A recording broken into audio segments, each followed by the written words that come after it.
dako na tayo sa usapin tungkol sa mga ganap sa ating bansa, lalo na sa usaping geopolitical po mga kapartner, relasyon natin sa bansang China. Makakasama natin si Professor Ana Malindugoy, isang geopolitical analyst. Professor Ana, maupay na gabi. Maupay nga gabi at mga... Thank you so much for inviting me. Opo. At mainit ang ating kalakayan. Opo. Speaking of mainit, dyan sa, ano ba yun? Nepal-China border ba yun? Grabe yung pangyayari. Ano bang information doon na alam nyo po, Prof? Hindi ko pa yan nasi-check at mahirap magbigay ng info kapag hindi pa malalim yung pagkaka-review ng mga pangyayari. But what I know at the moment is may mga nangyayari nga. Yun nga po, dahil din sa climate change. Pero dito tayo sa ano? Flooding. Oo. Yeah. Dito tayo sa issue dyan sa Sanja Steel Plant. Kasi matagal kong minomonitor ito. Tapos, sa isang police blotter, may nagsumbong doon na gwardiya na merong mga Amerikano. Ito ring Sanja Steel Plant, meron din itong mga mga tauhan na mga Chinese. Anong nakikita, anong basa nyo po ukol dito? Bakit mahalaga itong mapag-usapan ito, Prof? Maganda pag-usapan yung issue ng Sanja Steel company na ni-raid ng mga tauhan, DND, ng PAO, NBI, and even Chodoro Gibo was very much and parang siya talaga sa mga ng sitwasyon na to. Ngayon, there are certain things that we need to remember. Ang steel company na ito ay nasa loob na tinatawag steel PVDEC, which is an industrial or economic zone located in Mindanao. Okay? So, ang sinasabi ni ang alam ko yun sa port, itong steel company raid for certain kinds of goods. One of that, ang sinasabi nila ay hazard daw ang produce or operations nila. May mga tinatawag na radioactive. However, hindi matanong naman ng ating mga authorities na nag-rate dyan kung ano ibig sabihin ng radioactive at ano yung threshold. Kasi it's one thing to say na may mga radioactive dyan, hazardous dyan. It's another thing to say na asan yung detection nyo. Kasi kahit naman sa hospital, may mga radioactive din. May threshold yan. So, ang tanong po dyan, then show the proof as to the extent of radioactive. Kasi that's a steel company. In some ways, there will be radioactive steel, but there is a threshold. So that is one question. The other, let's go to that domestic level muna before geopolitics. Kasi this is a very controversial issue na makikita mo, nagbabakbak si Ibo, in defense, ang AF, and even ang PAO as against Chinese embassy. In fact, the question is it the defense and the AFP or FBI who should be dealing with the issue, or is it the industry, the Department of Trade and Industry? Because this is not something to do with business. Okay, so that's even one question. The other question that I have to our authority, second, anong ibig sabihin, ethical ba yan na company or not? Because the first, you have to answer, may third ba yan, illegal ba yan o hindi? Because you need to justify that. Really. Kasi ang pahitap dito, Admar, ang raid na to, nung una, walang aspeto ng Amerika at walang aspeto ng geopolitics. Ngayon kasi, lumabas na may mga focus na nakita na actually may mga Amerikano na gustong pumasok dyan sa area na yan at dyan sa company, steel company na yan. But basically, the PV deck area because they're trying to look at the PV deck area and even at that area ng company na para ba they're thinking na in 2027 balikatan military exercises between the armed forces of the Philippines and the US gagamitin nila. So may mga pictures na nakita at kumakalat sa social media. To be very frank, yung na pina-flash mo ngayon sa tweet, tinag ako yan, nakatag ako sa social media, kaya nalaman ko na may ganito. Kasi they were asking me and getting my attention, may ganito nga nangyayari sa ground. So ang tanong kasi, why the Americans are there? What is the reason why the Americans are there? Ano yan? Extension ng military architecture na nakatawag ng Pilipinas from the edge side going to that area? Kasi makikita mo, parang ang area kasi ito, if you look at it, is very near the one edge side in Cagayan de Oro with the Lunda Airport. Malapit din eh. So ano yan? Is it an extension in a matter of time of the military extension of the US in the Philippines? But this one is more on civilian converted to a military facility in a matter of time if there is military contingency. What I know is there's already a fueling station in Mindanao that it was established na parang ano ba, may kinalaman dyan ng US, and if you really look at it from a geopolitical perspective, that would serve a purpose na contingency. If there is a contingency, military contingency. So, ngayon, ang Mindanao, nakikita na nila na parang from Luzon area, nakikita na nila ang Mindanao, especially from Cagayan, na pwedeng extension ng natawag na military architecture ng US sa Pilipinas. So that's the geopolitical part of it. However, the political part has something to do also sa domestic level, enforcement of laws. Kasi maraming questions to sa steel company na to na nirate ng una, bakit DND ang nag-raid? Bakit Sudoro Depot is on the forefront of it? And the other one, bakit mga law enforcement agency, when in fact, the first one that should be on the forefront of these things, kung may mga illegal man nagkagawa ang steel company, should be, like for example, DTI. Saan ba nanggaling ang permit? Kung may permit ba siya, wala. O dapat magbigay ng permit ang pagsabi kung ano ba ang problema dyan. So, yun yung mga tanong din on my side. Nung nakita ko na ano to, bakit ba ito naging sentro ng usapan sa Pilipinas at nagbabakbakan ang Chinese embassy at si Kibo, when in fact, hindi naman ito national security concern at the moment. Yeah, so, it's a business entity. So, they should deal with it as an entity. And on the other hand, on the side of the Chinese embassy, nasa ko na kanilang mga nakapost sa Facebook, ang ina-argue nila, if they're saying na we are responsible on the right and welfare na kanilang national na nagtatrabaho sa Pilipinas. So it is but their right to respond to the issue. Kasi may 69 national citizen, Chinese citizen na na-aresto in this regard. So siyempre, at the embassy, may consular services sa kanilang mga citizens, so it's their duty. So they're trying to defend themselves too. But on the other hand, Gibo is pushing the idea na para bang Chinese embassy is protecting the company and the owner, which is being linked to another person naman kasama sa tour. So ang gulo-gulo. Ang ano ko kasi dyan, ang sinasabi ko dyan, una, may geopolitical aspect ito dahil nakita nga ang mga Amerikano na nandiyan sa area after a month ng raid na nag-expect na para bang gagamitin nila ito sa balikan ng Earth exercises of 2027. So that's the political issue. And then one target a Chinese company, nakita nyo yung link.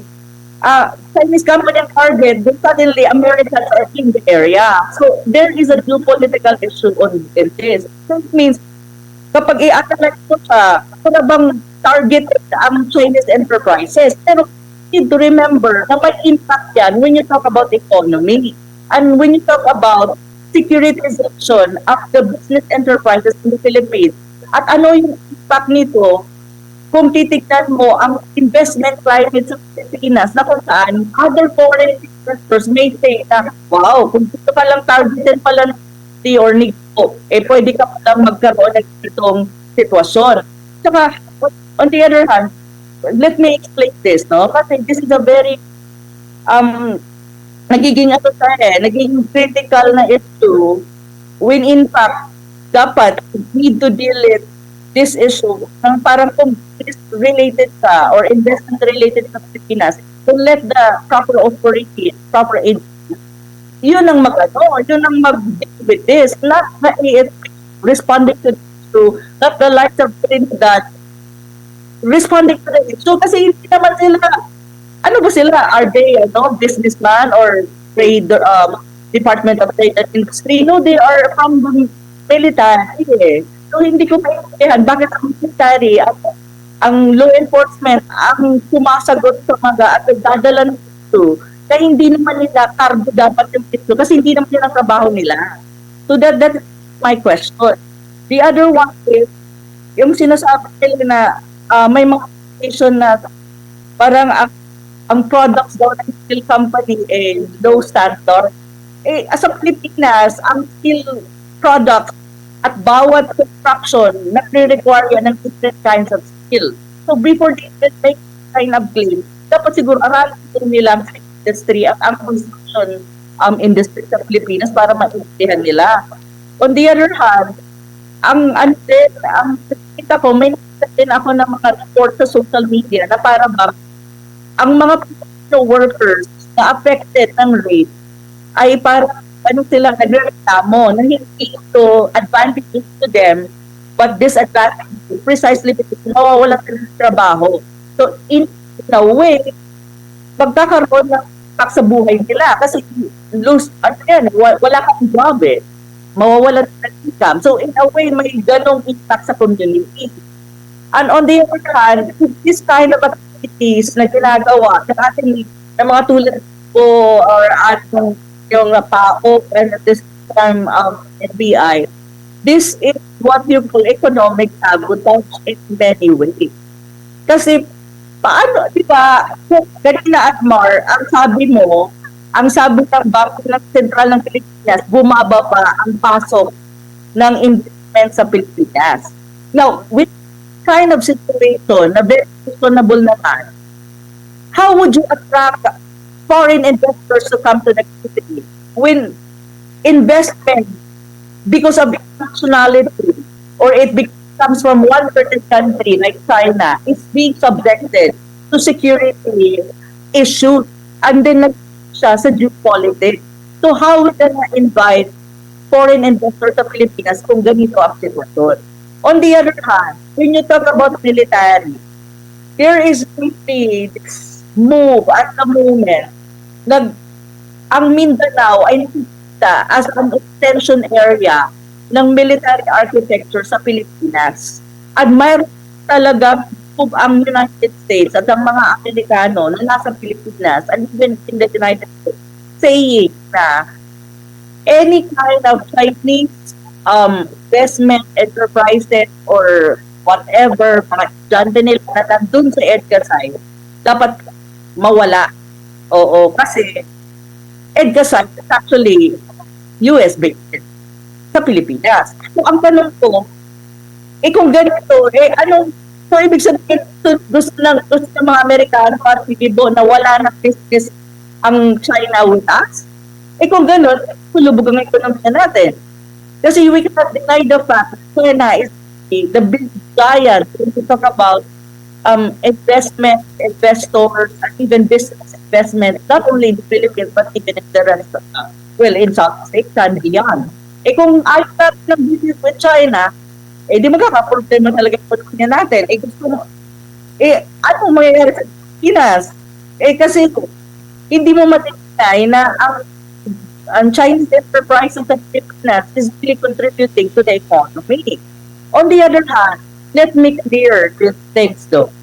I am not, kumbaga ako as a person, and from outside, looking at the Philippines from outside, we have, as a country, we have our sovereign right to check all foreign investors na nasa Pilipinas or foreign business, if they're doing bad or doing wrong things, and make them accountable. But doing it, it has to be done the right way. And the right authorities and the right agencies should do that. It should not be subject to politics, and also it should not be subject to security. May tinatawag na securitization. Kasi kung gagawin na natin ito, then it's not good for the Philippines when you talk about investment climate. And we need investors in the country kasi yun nga ang problema ng Pilipinas ngayon. Konti lang pumapasok sa foreign investment sa Pilipinas, and it's already reported by Bangko Sentral and other agents ng kakabit sa economy, economy and finance. So ito talaga ang sitwasyon. So sa akin, ayaw ko ba bakit ba ang defense at saka ang military are nandito sa issue na to, when in fact they should focus on their job. Because this is related to business and investment eh. May mga naman ang Pilipinas na should deal with this. At saka, bakit China lang ang isip nila? Eh, ang dami ng investment sa Pilipinas na from different countries eh. Bakit China? Ang focus na ito. Bakit hindi pa niya nakita ang ibang doing also probably bad or maybe committing some kind of violation in the country? O bakit China ang tumigil out? Opo. Paano kaya maiiwasan ito na hindi matag as xenophobic, no? Or may tinatarget lamang po kasi parang meron namang local authorities, merong mga lokal tayo or sarili nating batas na pwedeng pairalin kahit na hindi siguro kung totoo man na may involvement yung militar, may involvement ang kalihim ng Department of National Defense, meron pa tayong naririnig ng mga sundalo daw ng Amerika. Kaya naman sigurong i-enforce ito ng lokal na pamahalaan, ng PNP, ng DOLE, at kung ano kung may mga malpractices man na ginawa. Prof, para plain and square talaga na may iwasan ito mga ganitong issue na yung relasyon natin with ibang bansa ay hindi maapektuhan. Prof. Yes, I agree to admire. Kaya nga ang tanong ko ganito. Okay, let us say, for the sake of argument, may mga report, sabihin na natin nagkaroon ng report na that company may maybe substandard or whatever kind of accusation. The proper authority should be the one bringing on that. Like for example, local government. Kasi saan ba kumukuha ng film permit? Ihatid pa sa local government. Kasi ito ba yung first na dapat responsible sa isang company na nasa kanyang locality? Ito yung local government. But look, there was an interview with the mayor of the area. Ang sabi sa mayor ng area, may permit. Wala naman kitang anything na ginitong masama or so parang nagkakaroon ng disjoint in local community saying na this investment in our locality it benefit us on the national level like of Ibo at PAM and others like so my point siguro ang national before sila gumawa ng move they should coordinate the local government kasi local government ang nakakaalam kung ano talaga ang sitwasyon sa ground kasi kanila yan nandyan sila sa baba so yun ang hindi ko maintindihan and also on the other hand may mga alam mo yun mahirap sa ating Pilipinas kasi yung mga statements from our officials like for example may sabi nila ano daw sabi po ang mga Chinese nationals daw pang treatment well proper cleared tapos ang Pilipino daw pinabayaan. I don't think that's the case. I that's the case kasi the company to follow rules they need to make it sure na lahat ng employees parehas yung treatment. I don't think pero ang tanong ko sige for the sake of argument to have that kind of may sinasabi sige gano'n no prove it with facts and not just with words and also proactive din prove it with facts kasi may threshold on the other hand yung permit galbak may Hindi naman. So, bakit kayo nandyan? O, prove facts and evidence. And then, why in the first place you're the one in this when you are you're supposed to bring defense, not like this. Is it a national security issue in the first place? Alam mo yun, they are committing policy. And what are the policies, right? I list the policies na nakukumit ng mga to. First, sweeping generalization. The third one is parang appeal to ignorance. Some people are ignorant in the Philippines na kapag sinabi mo, oh, may radioactive. Siyempre, pumapasok mo, oh, radioactive is dangerous. But look, even in hospitals, there are radioactive. Would you think the hospitals are always dangerous? It's a hospital. You know, so this is appeal to ignorance of people in our country. And the other one, hasty generalization. You generalize things in public, which in fact, kapag scrutinize mo yung case, bakit naman hindi doon? Pero ang tanong ko dito, ano ang impact nito sa Pilipinas? Kasi pag ganito ang ginagawa nila at sinasabi nila ngayon na may ang dami daw company na nag-proliferate at Philippines at Trinidad, ang tanong ko, may construction mo sa Pilipinas for steel company to even proliferate?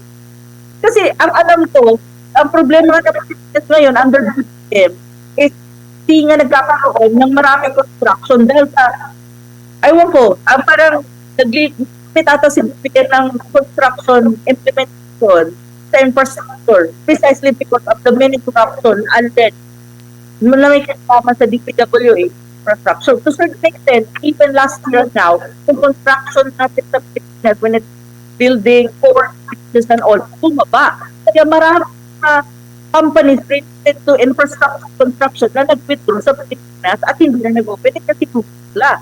So, now, the act is saying na dumadami ang steel company Pilipinas na established at construct and all trainees. Ang tanong ko, where is your proof? Kasi sa akin, simpleng analysis lang eh. Why would construction companies be in the when there's not much in construction? When you talk about infrastructure, why would they go there? Would they benefit? Would they earn money? Oh, of course not. So ito yung bagay na sasabi ko, mabilis magsalita, pero kailangan mo rin din siya and also try to balance it out. I don't have anything against protecting national interests of the Philippines. That's very important for us.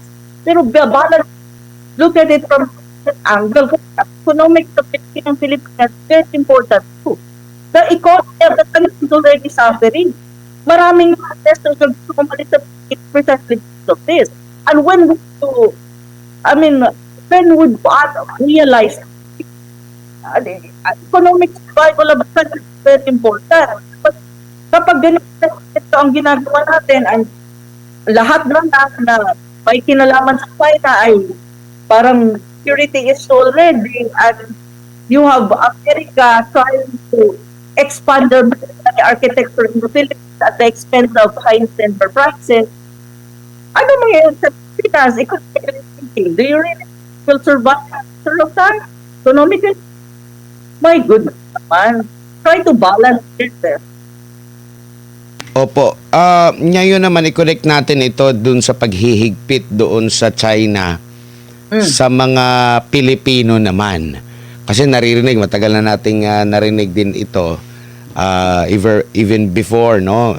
Naalala natin yung mga estudyanteng Chinese na matagal na palang merong mga estudyanteng Chinese dito sa Pilipinas na pagdidiskitan at iba pa. Now ngayon, may pahayag. Parang kailan ba yun mag-umpisa? September 15? September 15. Oo, Yeah, na maghihigpit na talaga ito. Ano naman ang magiging epekto nito? Saklaw ba nito yung may lugar na SAR ng China, yung Hong Kong, pati Macau, ay maraming mga Pilipino. Prof, ano pong nakikita at basa niyo po rito? Okay. Mabuti na lang at Martin na po ako dito because after kasi nakita ko yung yung parang advocacy ng ating ng Philippine University. So, binasa ko sa. Nung binasa ko sa, actually, I posted something on social media sa reaction to it. Before I posted on that, social media, reaction ko at a quick commentary actually, I asked my friends to in China, and saying na, ano ba yung na to? What does, can you give me a little background para maintindihan ko? And then maybe I can do something about it because I have a platform for this. So, it's sa akin ng aking mga kaibigan. We have friends like that as well. Sabi ko sa kanila, to me, so that I can bring to our kababayan. Una, first thing and foremost, you have to remember na ang China, we have this policy of opening up. Opening up, meaning there are wider borders at the country for countries to, parang ini-invite nila to come to their country for many reasons, people to people, research, academic, business, whatever. So, it's open. So, yung opening up policy in China is pretty much implemented. Okay? It's just that. This is the different. Ilang ito po yan. Buong mundo usapan natin. So, basically, they have this opening up policy that is there, meaning, yung kanilang, tawag nito, three to the country, yung foreigner, is there. Hindi sabihin ni Rit. Hindi yan ni Rit. Ang policy ko na parang refined or parang implement of existing policy for, and now, kasi pa yung episode, it's not necessarily first and foremost targeted to any national. That is one that it's not targeted to any national.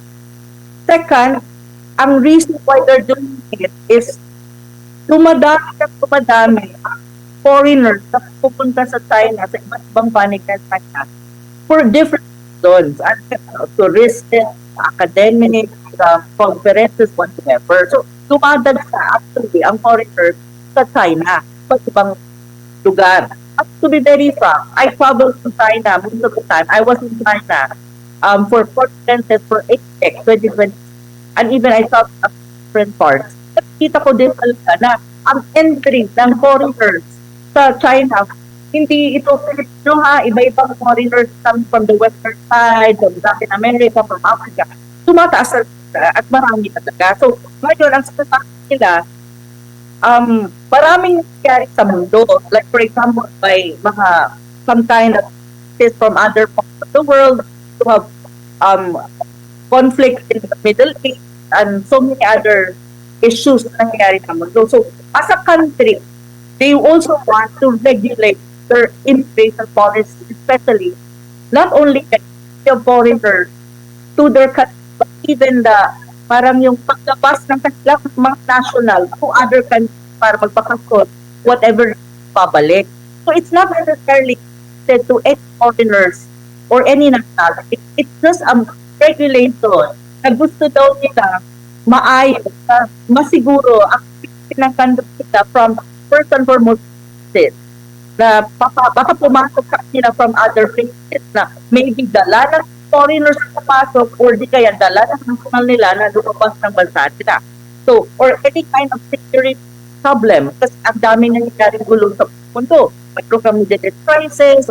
So, it's really more about trying to regulate and making sure that when foreign people and even their own national entering the borders of the mainland and even Hong Kong or Macau, they will not be affecting the country in terms of many other security concerns, including this. That is from what I know, from explanation of my friend, sinasabi nila na ito yung reason. It's not targeted per se. It's not even targeted any foreign national. It's more about trying to regulate the entry of all people, their own citizens, to their border. So yun yun. So, ang hindi ko naiintindihan ko ang embassy natin sa Beijing to notify our people na nasa mainland at in Hong Kong and Macau about the new policy. Because that is their job. But the only thing that is questionable for me, as far as I'm concerned, is the timing. Kasi ang medyo, ang sa akin kasi, kung ako nasa lugar ng embassy natin sa Beijing, I would rather coordinate with my counterparts, like for example, the Ministry of Foreign Affairs and clarify this, and also coordinate the Chinese Embassy in Manila and clarify this. And then before announcement, or I would wait for them to explain their own policy sa Manila, the Chinese Embassy at the Minister of Foreign Affairs ng Manila, para malaman, para hindi nagagaling sa atin. Na galing mo sa kanila, and then we do our own, own way of justifying our citizens in Finland and Hong Kong. Another thing that I asked, kung marami tayong mga OFWs Hong Kong at Macau and even sa Finland. So, tinanong ko yung mga friends ko na of course, I wasn't signed up for a long time because of my study and I'm done now. So, para may mga kaibigan na matatanong. Sinabi ko, what about our OFW sa Hong Kong? Apektado ba sila? Ano bang mangyari sa kanila? Sabi nila, no, it has nothing to do with that. Wala namang impact na negative sa mga kababayan. Sabi ko, kababayan ko, tama? So, nasa Hong Kong, ako na nagtrabaho, no, it has nothing to do with that. It's just really a general migration policy or visa entry, exit and entry policy ng China na more for their own regulation. Foreign people who will enter their borders and actually even their own national entering their borders from outside. So, yun po. So, kailangan na ilagay sa proper context ito kasi nagkakaroon siya ng unnecessary tawag ito, unnecessary na mga perspective. Yeah. Prof, dito naman sa kasi alam natin nagiging talaga ng traction yung pag natin hindi magandang relasyon sa dito po sa China dahil nga sa mga pahayag ng ating government. Do you think makatutulong din ito sa iba naman nating mga partner na mga bansa na pwede bang makaapekto din ito sa partner natin sa ibang bansa na ay bakit sila ganyan? Napakagandang oportunidad naman with China pero ginaganyan na nila. Paano na lang tayo na mga ganitong klase din na bansa? Prof, pwede ba yan? Well, ang una, hindi naman to ako lang naisip kasi tinatanong din ako ng ating mga kaibigan coming from especially Southeast Asian countries, ASEAN countries. Ang tanong nila sa akin is, bakit, naririnig ba ako, Admar? Kasi nawawala. Go ahead po, go ahead. Sige lang po. Ang sabi sa akin ng halimbawa, I have a Malaysian friend na lang tinanong ako. Sabi sa akin, ang Pilipinas daw ay not trying to take the opportunity na China is like a neighbor and can actually help the Philippines about economic development, investment and all that. Hindi now that is grab. Samantala, we have that opportunity. Ang nangyayari daw is mas nagkakaroon ng gitan at hindi naiiwasan. Hindi pa pwede naman daw maiwasan. So, yun yung mga tanong sa akin kasi it would be good sana na ang tawag nito na mas depart compromise kasi tanong may ako compartmentalize natin ang ating relationship with China. Like, for example, we have disagreement on one side pero may mga possible na agreement on the economic front. So, sa economic front tayo din manage the conflict. On other front naman, ang kasi na ganito na bakbakan masyado with the Chinese embassy, tapos political and diplomatic relations between China and the not good. It discourages this kind of situation, discourages other countries to deal with it. Kasi ang nangyayari, the time of the okay. Ngayon, sa punong ni Marcos, hindi okay. So, wala kang consistency in terms of policy. And when you talk about this diplomatic situation with China and with other countries, it seems like subject the pressure of whoever in power. And if kung sino nagbago, kung nasa power, nagbago siya, magbabago din ang policy. So, that is not a good indication when you talk about international relations and when you talk about even business relations with other countries. Kasi dapat, predictable tayo. Ang dapat, consistent yung policy. Sino man ang umupo dun sa taas. Pero ang Pilipinas kasi talaga, basic yan na problema natin. So in a way, to ask me, nakaka-discourage ba? Yes, nakaka-discourage siya. And I think kapag ganito na ganito ang kalakaran ng Pilipinas in a matter of time, baka mawala na tayo ng mga investors not only from China but even from other countries. Kasi nga, makikita nila, political instability is too high, corruption is too high, and then policy, we talk about investment and lahat securitized. So para, bakit ka mag-Pilipinas? So other countries really are not that way on. So sa akin sana, balansin natin at sabihin natin na ang Pilipinas, when you talk about sector, hindi na yan security sector or may tinatawag yan military and defense. Economy is the biggest and a major consideration for the Philippines to survive the country. So yun dapat ang tingnan natin. Prof, maraming salamat po sa inyong oras at panahon ngayong gabi. Sa ulitin po, ingat po kayo. Thank you, Admar. Pasensya na ha, medyo may sakit kasi ako. Opo, Salamat. opo. Maraming salamat si Professor Ana Malindug Uy, atin pong nakasama mga kapartner.